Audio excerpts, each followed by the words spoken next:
अस्सलाम वालेकुम जी, hope that you are doing well. आपने मेरी पहली सीरीज़ की वीडियो देख ली होगी। ये इस सीरीज़ की दूसरी वीडियो और इस वीडियो में मैं आपको गाइड करने की कोशिश करूंगा कि आपको बेल्जियम क्यों आना चाहिए और क्यों आपको बेल्जियम नहीं आना चाहिए, यानी किन चीज़ों को आपको कंसीडर करना चाहिए अगर आप बेल्जियम आने का माइंड बना रहे हैं इस वक्त।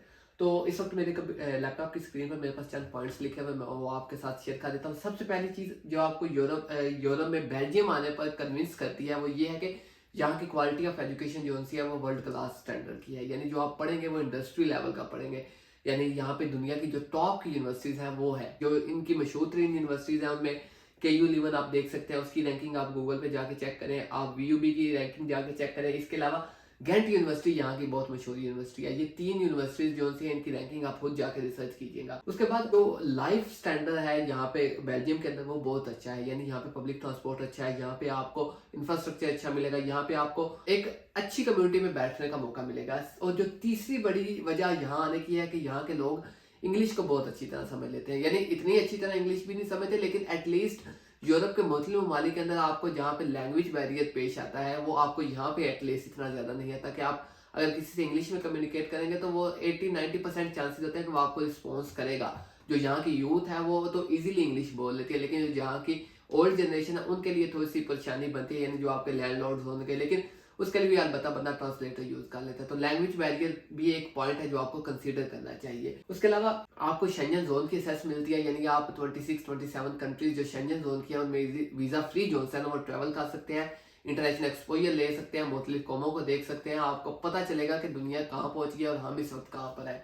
इसके अलावा यूरोप का ये हब है जो बेल्जियम है, बेल्जियम के अंदर सिटी है एंट्रप, जो कि अपनी चंद चीज़ों की वजह से बड़ी मशहूर है। सबसे पहली बेल्जियम तो इटसेल्फ जो मशहूर है वो चॉकलेट की वजह से मशहूर है, लेकिन जो बेल्जियम के अंदर एंट्रप सिटी है जहाँ पे मोस्ट ऑफ द यूनिवर्सिटीज़ हैं और जो जहाँ पे most of the international students आके रहते हैं, तो ये यहाँ पे सेकंड लार्जेस्ट पोर्ट है पूरे यूरोप का। यानी सबसे पहले रोटरडैम में है जो कि हॉलैंड के अंदर आता है या नेदरलैंड के अंदर आता है। उसके बाद जो दूसरी यूरोप की सबसे बड़ी बंदरगाह है जहाँ पे आके कश्तियाँ लगती हैं, तो वो यही एरिया है। इसके अलावा यहाँ का फ्लैंडर्स का एरिया है जहाँ पे इनकी सारी इकोनॉमी जो सी है यहाँ से कंट्रोल होती है। और ये जो मैं अभी आपको बता रहा हूँ कि सेकंड लार्जेस्ट पोर्ट है, ये आपको तब जाके समझ आएगी जब आप पार्ट टाइम जॉब्स करें। यहाँ की यूनिवर्सिटीज बड़ी सपोर्टिव है, यानी जो पब्लिक यूनिवर्सिटीज है वो तो एटलीस्ट रिस्पॉन्स इतनी जल्दी नहीं करती, लेकिन जो यहाँ की दूसरी यूनिवर्सिटीज हैं जैसे KDG, Thomas More, VUB, ODC, ये सारी यूनिवर्सिटीज जो सी आपको बड़ी जल्दी रिस्पॉन्स करती हैं। अगर आप इनको अभी मेल करें कि मैं ये कुछ कर रहा हूँ, मेरा ये इंटरेस्ट है, तो क्या मैं एडमिशन सिक्योर कर सकता हूँ, यानी आप इनको कोई भी मेल करेंगे तो आपको बड़ी जल्दी ये सपोर्ट करेंगे। यहाँ पे वीज़ा के टाइम पर स्टूडेंट को काफ़ी चीज़ों की ज़रूरत होती है, तो ये यूनिवर्सिटीज़ बड़ी अच्छी तरह जो है इन चीज़ों को मेंटेन करती हैं। तो ये भी एक पॉइंट है जो आपको कंसिडर करना चाहिए। इसके अलावा जो सबसे इम्पोर्टेंट एलिमेंट है यहाँ आने का वो ये है कि बेल्जियम की जो वीज़ा रेशो इस वक्त पाकिस्तान से चल रही है वो नियर टू 90-95% चल रही है। इस इंटेक में उन्होंने हर बच्चे को वीज़ा ग्रांट किया है। तो आप यूरोप में अगर कोई ऐसी कंट्री देख रहे हैं जहाँ पे आपको ये वीज़ा रिजेक्शन का इशू पेश ना है, तो आपको डेफिनेटली बेल्जियम को टारगेट करना चाहिए। वो कौन सी वजूहत है जिनकी बुनियाद पर आपको बेल्जियम नहीं आना चाहिए? सबसे पहली चीज़, फिर वो लैंग्वेज बैरियर आ गया। अब इस तरह ये लैंग्वेज बैरियर अब ये कौन्स में कैसे आ गया मैं आपको ये बताता हूँ। जैसे आपको बताया कि यहाँ की मोस्ट ऑफ द जनरेशन जो सी है वो इंग्लिश को बोलती है और समझती है, लेकिन जब इंग्लिश की बेस पे आप जॉब लेने जाते हैं तो आपको जॉब नहीं मिलती। यहाँ पे अगर आपको ज़्यादा कोई जॉब मिलेगी तो वो सेल्स पर्सन की मिलेगी, और उसके लिए यहाँ की मुकामी ज़ुबान डच या फ्रेंच आपको आना ज़रूरी है। और इसके अलावा लैंग्वेज के अंदर दूसरा एलिमेंट यह है कि ये बेल्जियम जो है 2 हिस्सों में डिवाइडेड है। आपको नहीं पता आपने लाइफ टाइम सेटलमेंट कहाँ पे करनी है, लेकिन आपको एटलीस्ट अगर बेल्जियम के अंदर आपने सेटल होना है तो आपको फ्रेंच भी आनी चाहिए और डच भी आनी चाहिए। कोई पता नहीं आपको किस एरिया में कौन सी बोलनी पड़ जाए और किस एरिया में आपको जाके सेटलमेंट करनी पड़ जाए। लोनलीनेस और कल्चर शॉक जो है वो आपको बहुत ज़्यादा फील होता है, यानी यहाँ पर आने के बाद आप काफ़ी चीज़ों को देखते हैं जो कि आपकी कंट्री से डिफरेंट होती हैं।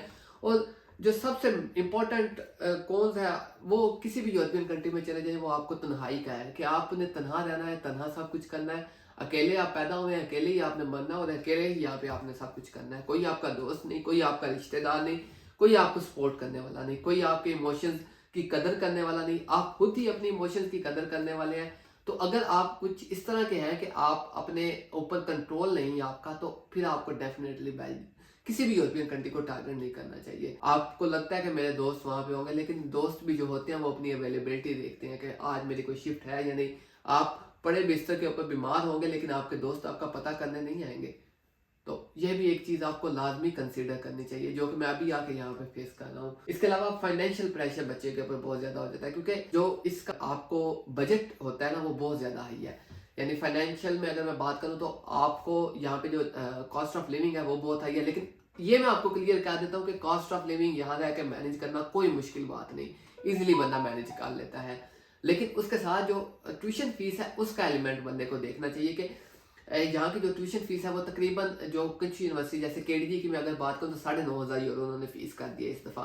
और इसके अलावा जो थॉमस मोर है उसकी 11,500 हो गई है। तो एक मिडिल क्लास, मैं खुद मिडिल क्लास फैमिली से ताल्लुक रखता हूँ, मैं उस एंगल से बता रहा हूँ कि आपको फीस के अंदर काफ़ी सारी प्रॉब्लम नजर आएगी कि फीस भी यहाँ पे बहुत देता है। लेकिन अलबत्ता यूके के मुकाबले में आप कंपेयर करें, यूएसए के मुकाबले में आप कंपेयर करें तो वो उसके मुकाबले में यहाँ पे फीस कम है। और दूसरा फाइनेंशियल के अंदर कि आपने यहाँ पर ब्लॉक अकाउंट देना होता है, और वो ब्लॉक अकाउंट हर साल आपका एक लूप के अंदर रहता है। आपने इस साल दिया, कंसल्टेंट आपको बताएगा कि ये तो आपका ब्लॉक अकाउंट है, आपको वापस हो जाएगा, लेकिन वो आपको वापस नहीं होता।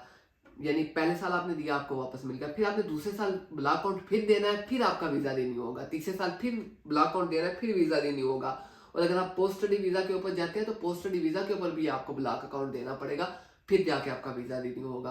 तो ये चीज़ आपको कंसिडर करनी चाहिए। और अभी तक मैंने जैसे पिछली वीडियो में बताया कि मैं आपको क्लियर नहीं कह सकता कि आपको आपकी फीस मैनेज होगी या नहीं होगी, लेकिन मैं अपने एक साल के तजर्बे के बाद इंशाल्लाह इसी चैनल के ऊपर वो वीडियोस भी अपलोड करूंगा कि क्या स्ट्रेटजी आपको अपनानी चाहिए यहाँ के फीस मैनेज करने की। उसके अलावा पार्ट टाइम जॉब थोड़ी सी लिमिटेड है, लेकिन इतनी भी लिमिटेड नहीं है कि बंदा कहे कि बंदे सर्वाइवल मुश्किल हो जाएगा। सर्वाइव आप कर जाएंगे, लेकिन फीस के मामले में मैं कुछ क्लैरिटी के साथ नहीं कह सकता। तो हर साल ये यूनिवर्सिटीज अपनी फीसिस को इंक्रीज करती है। तो आप इस पिछली इनटेक में मैं 7.5 में आ गया, मेरे बाद जो आएंगे वो 9.5 देंगे, उसके बाद आएंगे हो सकता है उनको 10.5 कर दी जाए। तो इस तरह ये यूनिवर्सिटीज फीसिस को मुसलसल इंक्रीज कर रही है, तो ये भी एक कॉन्स में ही आती है चीज। इसके अलावा आपके ऊपर मेंटल प्रेशर बहुत ज्यादा होता है और आपकी रूटीन जो सी है ना वो बहुत ज्यादा टाइट हो जाती है। अगर तो आप एक लग्जरी लाइफ जीने वाले पाकिस्तान के अंदर बनने हैं तो आपको मैं रिकमेंड करूंगा कि आप पाकिस्तान के अंदर किसी यूनिवर्सिटी से अपनी डिग्री कर ले, तो वो आपके लिए ज्यादा बेहतर है। यहाँ के आपकी रूटीन जो सी होगी वो 9 to 5 नहीं होगी, वो आपने सुबह यूनिवर्सिटी जाना है, आपने शिफ्टों को मैनेज करना है, आपने अपना देखना है कि मैंने फूड डिलीवरी अगर करनी है तो वो कैसे करनी है, आप बीमार हो गए तो आपने अपने आप को खुद देखना है।